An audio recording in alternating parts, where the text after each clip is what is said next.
the Lord with you, have our remain to the full life of Jesus.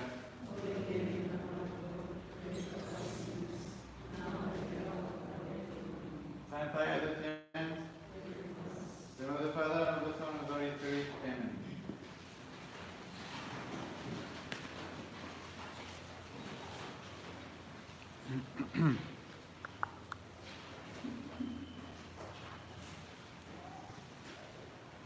We continue this catechism about these vices. Last time we spoke about pride, lust, covetousness, but today we speak about anger, gluttony, envy, and sloth, the 4 other capital sins.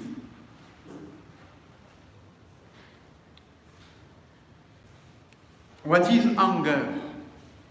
Anger is a strong feeling of displeasure combined with a desire to inflict punishment on the offender. Anger by itself is just a feeling. It's not bad, not good.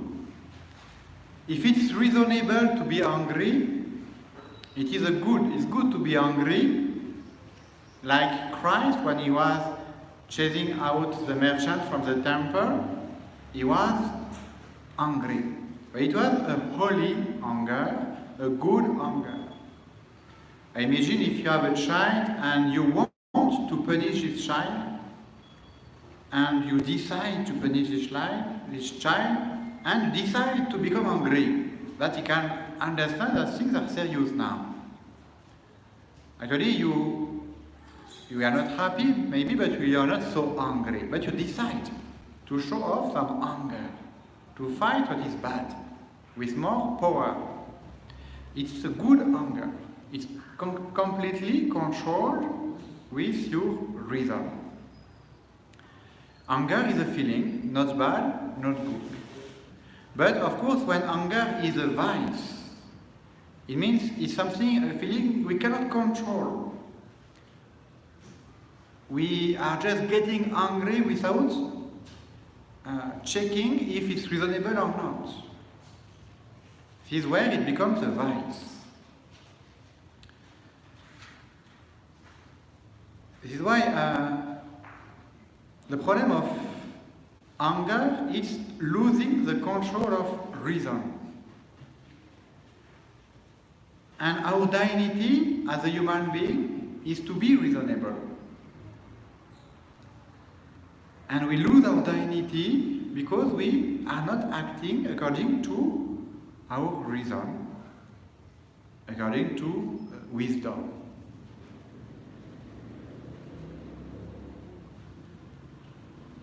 And usually when we are angry after, we regret. We are sorry to have been like that, because it was not reasonable.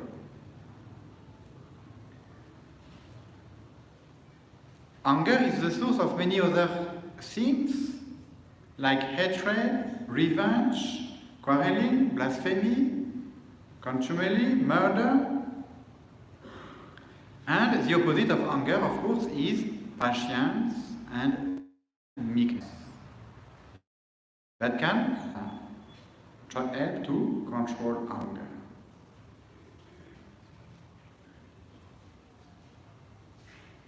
We say that even anger or wrath is a temporary madness, because we are not reasonable. We lose reason at this moment.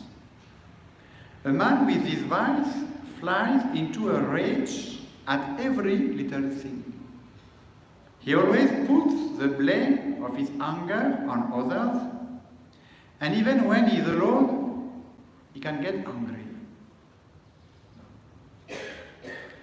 And it is said that the wrath of man does not work the justice of God. Because this anger is not virtuous. It's not controlled. It's not reasonable.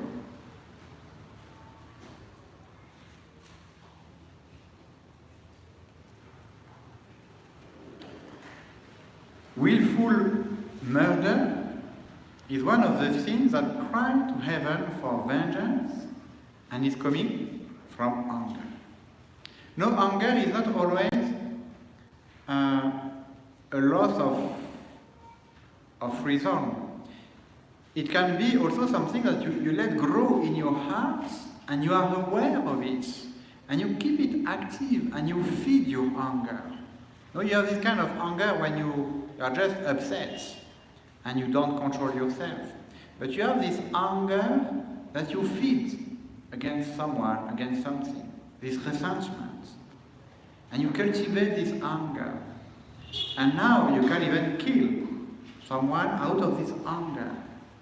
We call it a cold anger, Cold anger. Something that is you accept willingly and you feel it. This difference between this anger that maybe can reduce your responsibility because you are not yourself, but this one, you want it.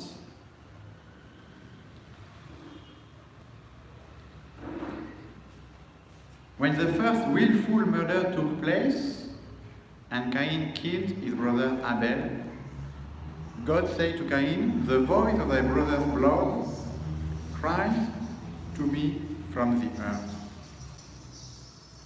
This is why we call these sins that cry to heaven for vengeance.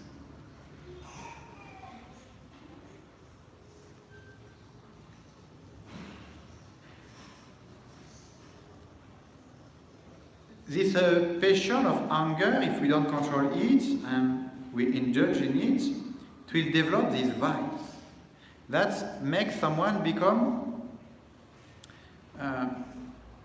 unable to be a good person in society. Everybody is fearing this person.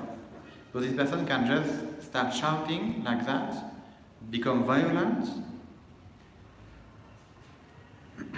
and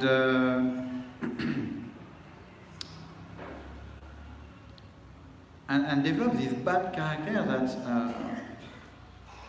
source of so many sins, and even incurs damnation for the consequence of all these sins.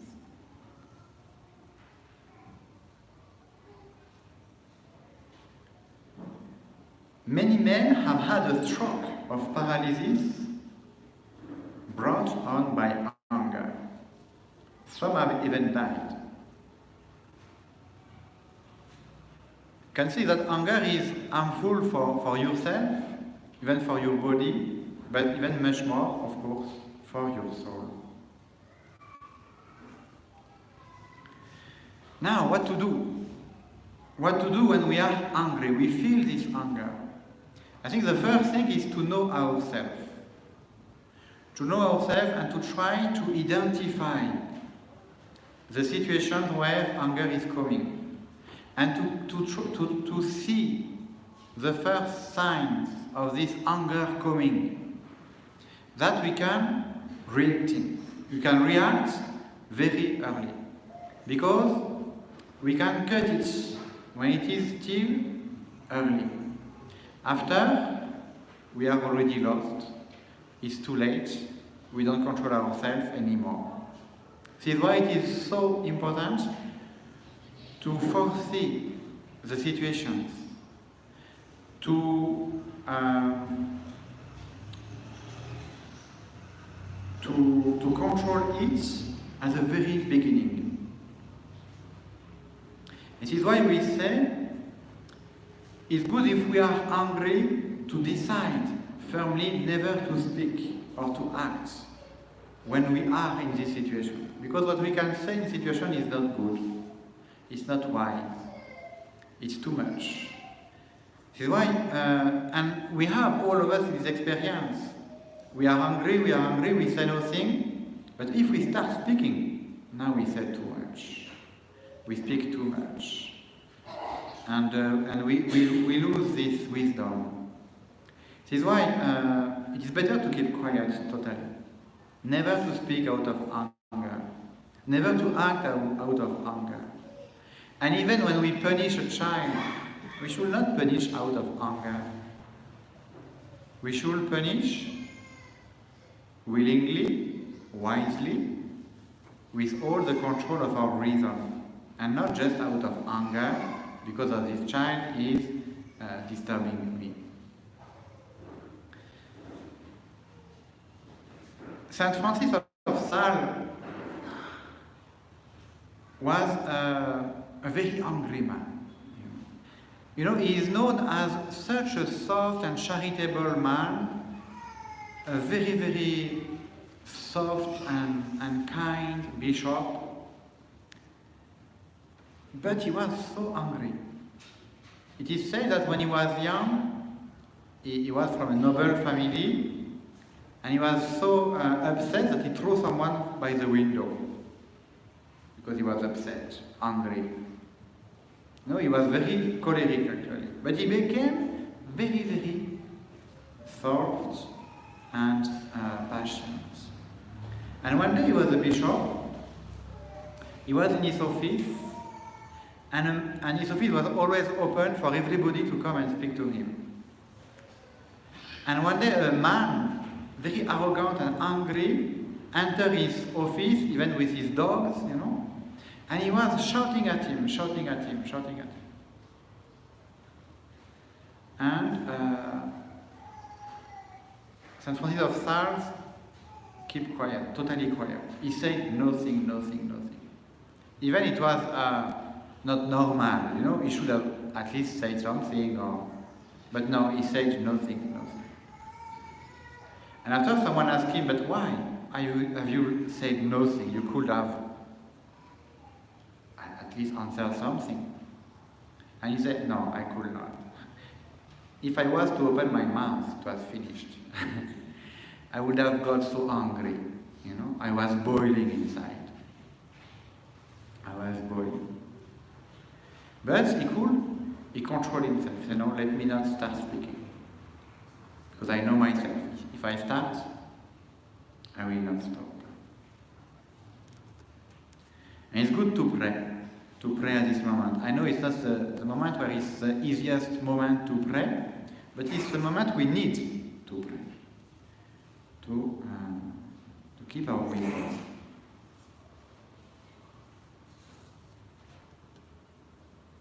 And Saint Francis de Sales was saying, I have made an agreement with my tongue never to utter a word while my heart is excited.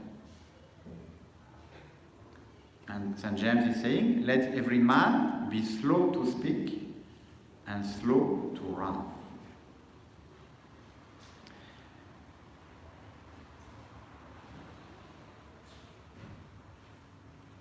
Let us also apologize if we have done something wrong, if we have been angry with someone.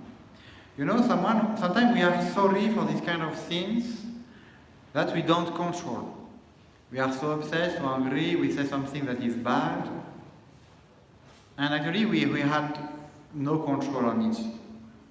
But what we can always do is to go back to the person after and apologize.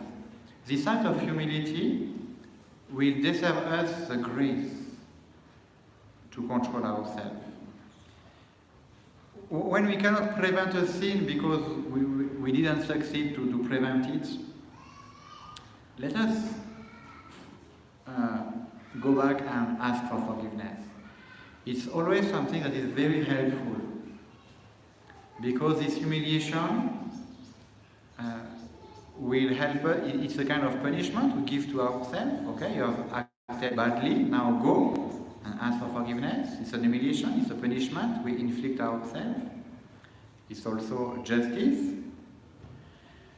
And it's also, this act of humility will attract the grace of God in order for us to be able to control ourselves better. Do not let the sun go down upon your anger. Ask for forgiveness. A just anger, a just anger against sin and injustice is praiseworthy.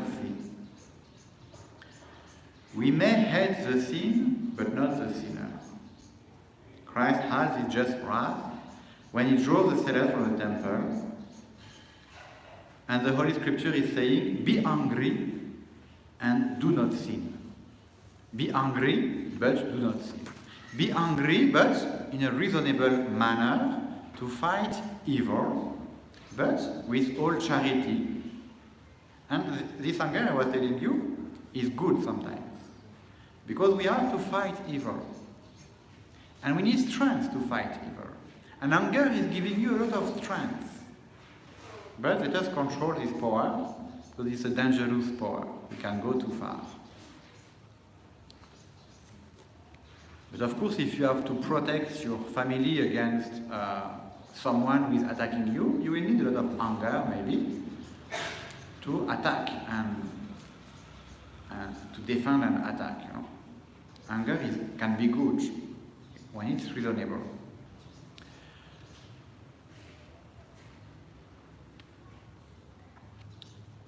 We still have to say about anger that it is a bad problem, and people they should work on themselves, you know. Because with anger you can really destroy the life of your family. You can become a dangerous person. It's bad. I think people with anger issues should do something, you know. Because it can finish badly. I know a man, a very powerful man. He's a guide of high mountain in Switzerland. Very powerful man, but very angry man.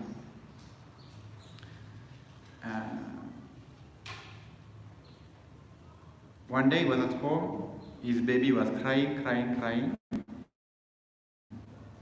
He got angry. He took the baby. He threw it by the window. The baby died. He was very sorry. He just lost completely his reason. He was just angry, unable to control himself. And you know, you should not reach this point of anger. You have to do something before that, you know. Before to throw someone by the window, you know. Try to speak with the doctor and to do something, you know. Because you cannot get at this point. You have to control yourself. You have to learn how to control yourself. And self-control is important. Let us not go so far. Because I think he was guilty to have let this anger grow in his life so much. Maybe when he threw his baby by the window, he was not conscious of what he was doing, because he lost reason. But I think he was guilty not to have solved this problem before. You know?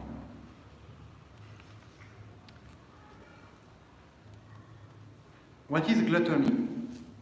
Gluttony is an excessive desire for or indulgence in food or drink. Gluttony is greediness, intemperance in eating and drinking. Of the gluttonous, St. Paul said, their God is their belly. Of course, we have to be reasonable about food, and mainly about alcohol, because alcohol is falling under gluttony. It is a lack of control of the desire of pleasure about food and drink. It's still a lack. The dignity of a human being is to be reasonable and to act according to the reason. Even if we eat, let us eat reasonably, but mainly with alcohol, let us be reasonable, because alcohol can become an addiction, something we don't control very well, and has very bad effects. Of course, to be glutton and to eat too much something is not a mortal sin. It's just a venial sin of intemperance. But to lose reason because of alcohol, now this is a mortal sin. because we lose our human dignity, we lose the usage of the reason.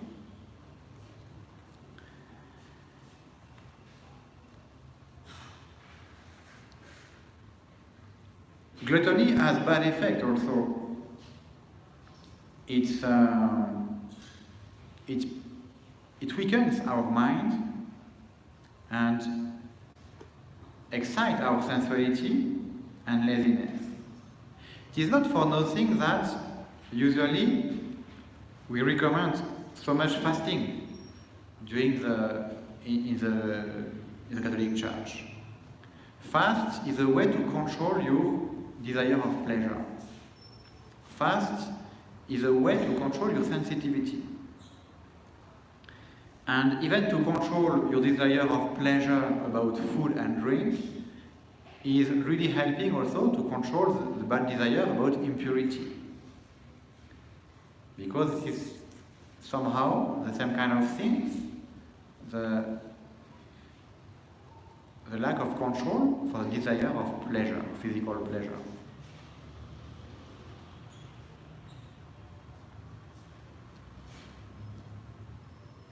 Let us try to be reasonable and to practice a bit of mortification. The best penance is just mortification, not too much, just what is needed. I remember a brother who was my teacher when I was a child was telling us, when you have finished eating, you should still be a bit hungry. You should still, don't eat too much. Just eat, but still be a bit hungry when you leave the meal. That is self-control. Drunkenness is terrible. It's a very terrible evil, because we can see all of us, we know what are the consequences of that. It's destroying families. It's destroying the reputation of someone. You can lose your job because of this kind of thing. And it can push you to a very bad life. And drunkenness is leading to so horrible things, adultery, fornication, even murder are coming from drunkenness. You can ruin your family also because you are a drunkard.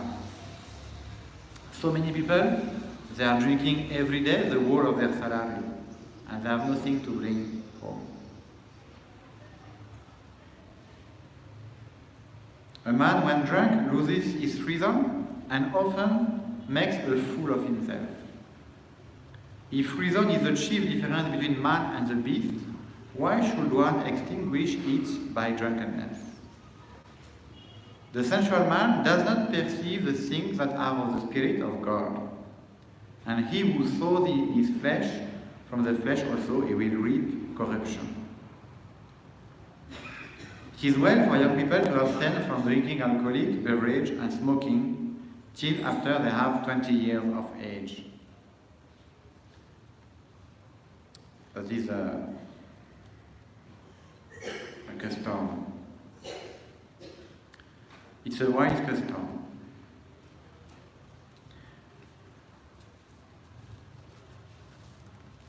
What is envy? Envy is a bitter feeling at the excellence or good fortune of those who are better or happier, with a desire to rob them of what they have.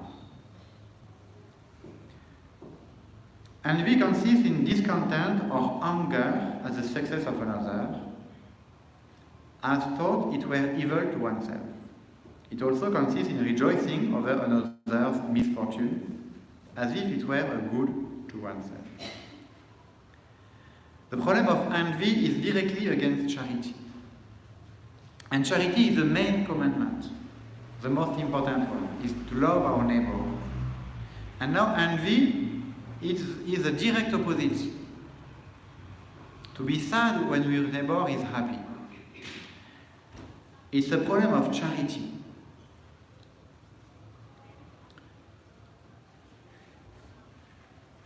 It is the mark of the petty mind and the hard heart.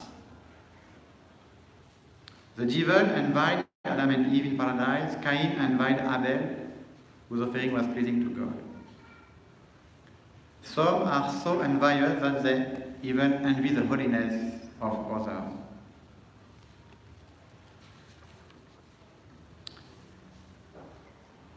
The case of the Pharisees, that their envy led them to plot the death of Jesus Christ. Envy leads to calumny, gossip, detraction, hatred, scandal, and other sins. An envious man looks on everything with malice. As a result, his envy does not even make himself happy, but destroys his peace of heart. The sons of Jacob were envious of their brother Joseph because he was the favorite son.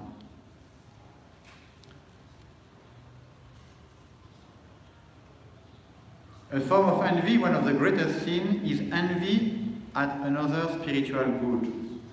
This is the most diabolical sin. It shows that the sinner has closed his heart against the charity of God and instead houses God's enemy, Satan. The virtue opposed to envy is charity or brotherly love. When we say this envy at another spiritual good, it's someone who will try to get someone in a mortal sin, to spoil the soul of these people. I cannot be pure myself, I will make this person become impure. You know? This is envy. It can be an envy there. You cannot get for yourself, and you want to remove it from others. This is what he says is one of the most diabolical sins. Is this envy as a spiritual good, the state of grace. And now you take it back from someone.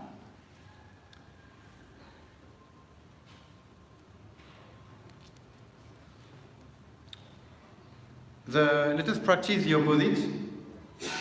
The opposite is charity.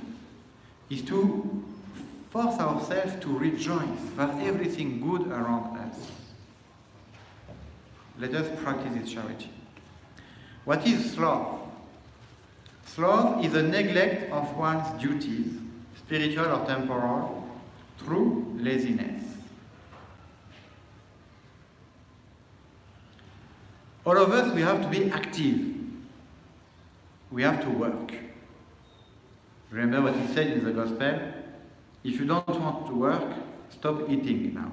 Because only people who are working can eat. We have to earn our daily bread working.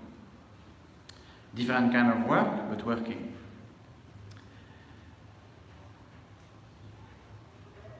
This laziness is a direct opposition to this law of work, our duty. And you know, this work is our way of salvation. We are guilty, and a way for us to pay for our sins is to work hard, to save our souls.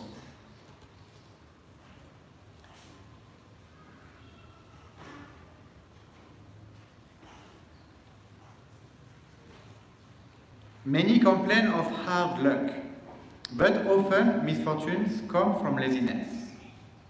The virtues of diligence and zeal are opposed to sloth. Even on earth, most rewards go only to the industrious and energetic. This sloth, this laziness, is source of so many things because of idleness. People are just doing nothing, and now they are the prey for big temptations. Look, let us be aware of this danger. Let us not let our children inactive, but always busy with good things. And let us be hard workers.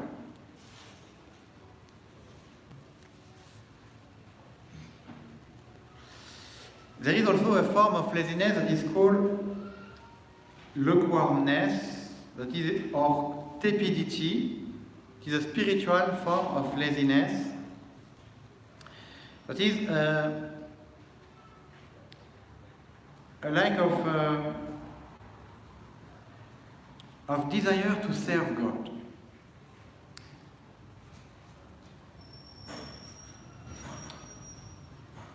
A lack of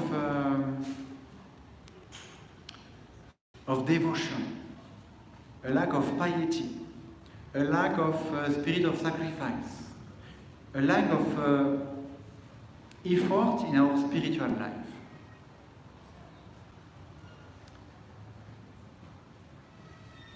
This tepidity is dangerous, and we know how God hates it. And even God would prefer someone to be a sinner than to be in this state of indifference. Someone who is not good but not bad, just indifferent. Actually, when someone is bad, you can maybe speak with him and he has a stand. Someone who is indifferent has no stand. So let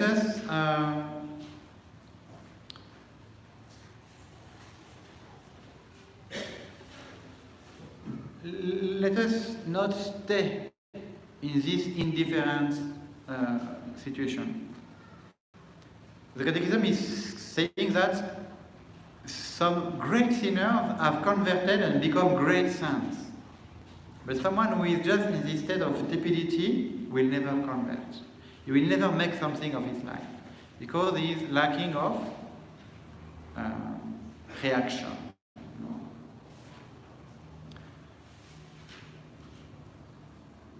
And you have this strong word of our Lord in the Apocalypse.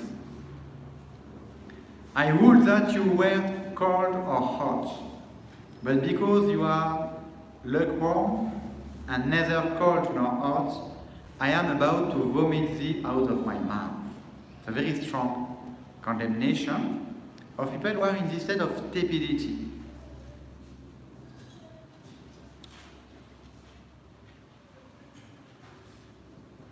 Donc let us be careful about all these capital vices.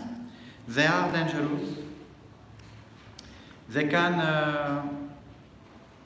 develop, they are the source of so many other things. Of course, someone who is lazy can spoil his life, can fall in many temptations, can also maybe lose his job, and now the whole family will suffer just because of this vice. This is why in education we have to be so keen to uproot all these vices from the heart of the children. This is the duty of the parents, to be very careful about it. And this is why you are an educator. You have to know the soul of your child and to uproot these vices at the very beginning. And all of us, we have a nature that is inclined to a specific vice according to our temper and character, and we have to know our children and to fight very early to remove these vices.